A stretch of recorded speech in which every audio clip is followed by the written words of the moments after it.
something that I even advocate for in my team who work for me now. So.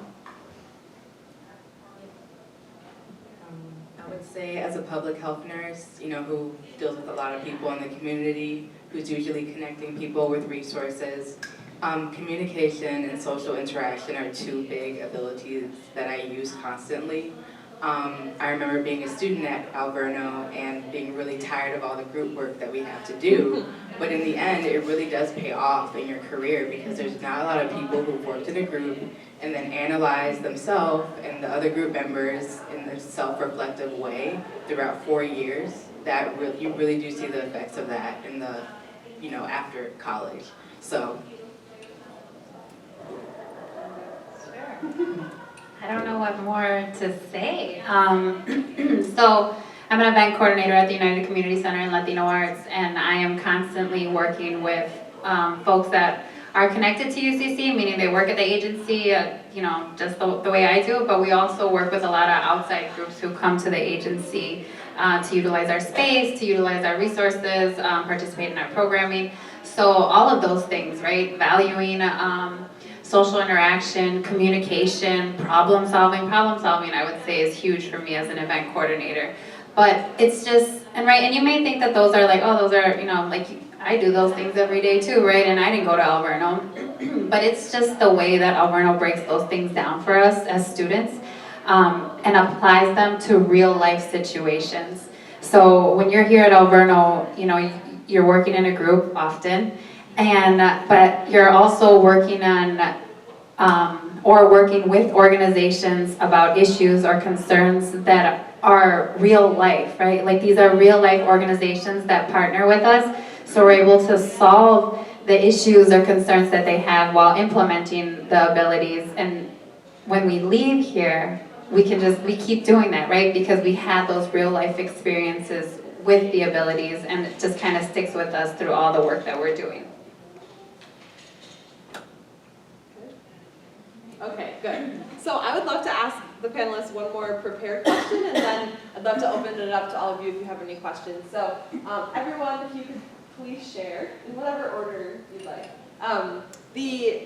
something in your life that you've accomplished since leaving Alverno that you're especially proud of, and if you could relate it to how Alverno helped you do that, that would be great.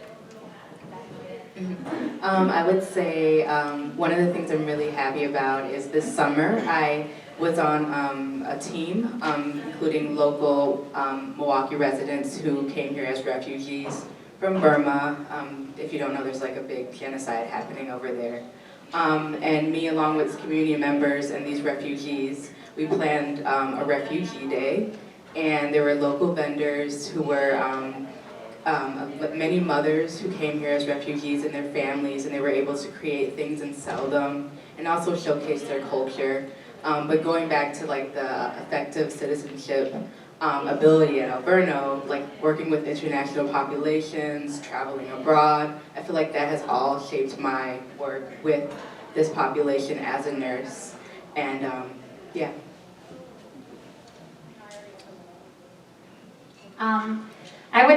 Since Megan said it, so I just got, sorry, I'm catching something that's going on down there.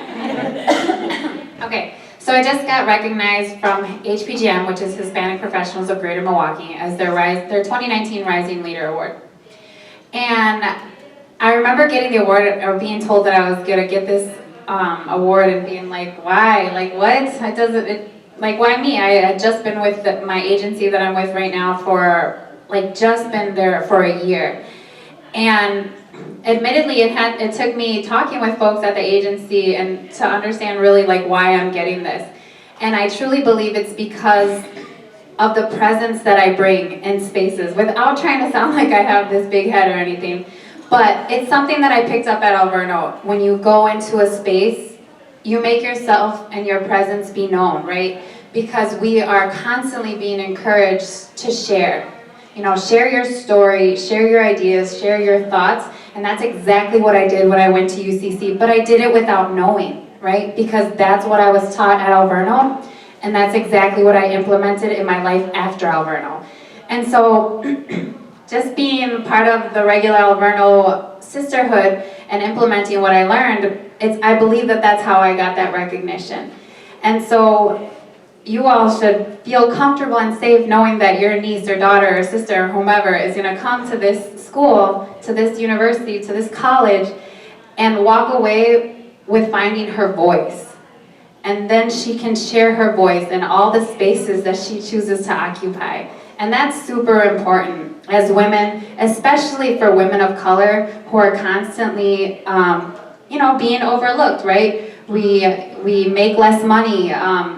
We get looked over for promotions all the time. These are things that are happening all the time, and I truly believe that Alverno helps us find our voice so that we can continue to shine. I got literal goosebumps. Yeah.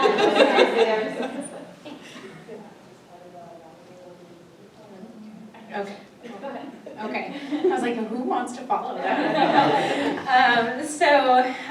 Accomplishments, things that I attribute to Alverno are something that I'm proud of. So, like I mentioned, so I work at a university, and when I first got there, so one, financially, it does not seem very exciting. Spoiler, it's not. But something that I realized, so I work with veterans, so I work with military and veterans on our campus to help them utilize their educational benefits and get a degree and navigate the educational system after coming home after active duty service. So there's lots of things that they have to consider, and then also I am there as a resource. And so when I first got to, I work at MSOE, when I first got there and I was like, cool, I'm in this role working with vets, what do we do? And they're like, well, you just kind of hang out, and if they come to you, then they come to you, and that's it. And I was like, okay, but like as a university, what do we do? Do we do anything cool for them? And they're like, no, not really. And I was like, okay. So opportunity that I saw, and Alverno, I think, teaches all of us and any prospective student here definitely that if you see an opportunity to help someone or to make something better, that you be the person to do it. Because who better than the person who's seeing it, right? So for me, that was taking the approach of, okay, well, we don't have any current resources really on campus for our vets, so how do I connect them and make a community so that they are each other's resource? And so many years, way down the line, we have a functioning veteran group on campus. They have a lounge, we've got all sorts of cool things for them on campus, priority registration, you name it. And it's something that I put a lot of time into and a lot of passion, and honestly, I don't think that I would have had the guts necessarily to step up and say, hey, MSOE, you guys are kind of trash at doing this. Let me step, sorry, hopefully don't, put this on the internet or something, but, hey, here's an opportunity for growth, and I'm going to be the person to champion this, because who better than the person who's recognizing the problem? Awesome, thank you. I would say that my most proud accomplishment was that I studied abroad twice during my time at Alverno, one of which was a short-term study abroad program run by David Brooker back here. We've talked a little bit about how Alverno helps students find their voice and also courage within themselves. And I feel that without Alverno, I wouldn't have had I wouldn't have felt ready, or I wouldn't have embraced the opportunity as much as I did in order to do it twice. And also, Alverno provided a space for me to digest both of those opportunities and figure out how I could make meaning of them and use them to benefit the rest of my peers in my community. I'm really tempted to tell you it's being on this panel, because when you start at Alverno and they videotape you in public speaking, I was horrendous. But I will say I think my proudest accomplishment is the company that I started. When I started at Alverno, if you had asked me if I ever wanted to be a business owner, I would have absolutely told you no, because I would have thought it was too intimidating and I wouldn't have had enough confidence in myself to think that I could do it. And I partnered with another amazing woman, and we started this business to really help twofold, to create a culture in which we're proud of and feel like we're financially valued and feel like we have a team of people who also find value in their work, which I absolutely think came from Alverno making me feel like that was an option. And then two, to help other manufacturers in the area and help bolster our community and our region by driving economic growth. And I think that being at Alverno really taught me that I needed that. I needed a connection to the community around me, and I needed to feel like the work that I was doing brought value and brought meaning to the community around me. And I don't know that I would have had the same drive to create something with a vision had I not come to a community that demanded it of me in a really positive way. So I definitely feel like it gave me the confidence to do what I'm doing today and to be able to grow into the role that I have. Okay, so for me, I think something that I feel very good about is that Alverno helped me find direction. Like I said, I already came from 2 different schools. I changed my major a lot of time, but there were people here that listened to what I said and helped direct me down, into the path that I chose with community leadership and development. And through that, building my love for service and having opportunities here to do service. So I did 2, well, not summers, I'm sorry, but 2 alternative spring breaks. So I spent my spring break helping others. We worked with Habitat for Humanity and we were rehabbing houses. It was super cool. One was in Milwaukee, the other one was in Indianapolis.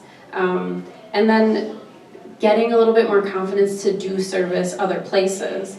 Finding my own opportunities, and then kind of bringing that back to Alverno. So currently I volunteer to assess for the social interaction assessments. It's super awkward for the students and for me, but it's really cool. And it's good practice. It's good practice to, again, like give feedback. Like you will hear that so much at Alverno. And I mean, I really look for feedback.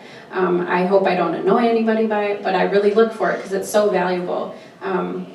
But like I said, service and just finding direction.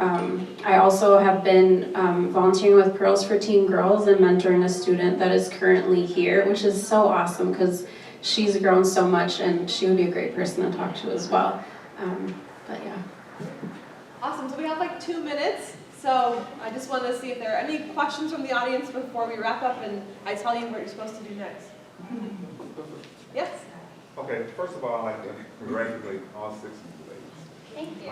For the hard work and time you put in. Okay, I have a 17-year-old daughter. Okay, we have 5 schools on our list, but Alverno's my #1. Okay, what could you tell me to tell her to convince her Alverno over those other guys? Give me something to work with, I think we got past the point of her going to girls' school. Somebody else let the cat out the bag on that. because I was just going to roll with it. But she talked to one of her friends and found out. And I explained to her, it's not about boys. It's about, the next 4 hardest years of your life, And we got one kick at the cat because I'm paying for it. So, what can I tell you? You didn't tell us we'd have to prepare an elevator pitch. But I think, I'm trying to think about what mattered to me at 17, which is very different than now.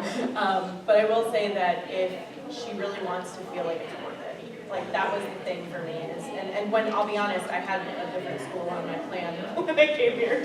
Sorry, Megan. I was convinced I was going to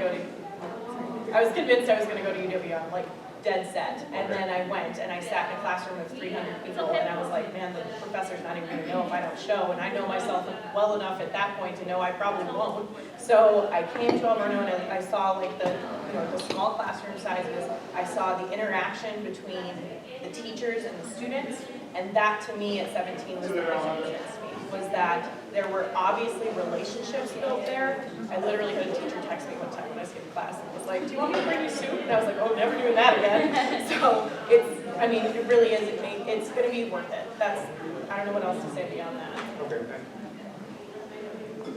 I know that They all probably have really wonderful things to share on that question, so if you want to stick around and ask them some questions, you're more than welcome. The panel is happy to stay and answer questions, but I see Liz staring at me, so I'm going to tell you what is on the agenda next. So for the next part of Preview Day, you get to choose between one of 3 information sessions to attend. So in this room will be financial aid and the free application for federal student aid that we call FAFSA. Next door, over here, there will be a presentation about what to do if you're not sure what to major in, so undecided majors over there. And in Alumni Hall, which is one door beyond that, there will be a session in Spanish. So that session is designed for parents who are Spanish speaking first. So please enjoy a session. We encourage you to attend a session that your student is not attending so you get all of the information. And the lovely ladies in the maroon shirts can help you find what you're looking for. Thank you all so much for joining us.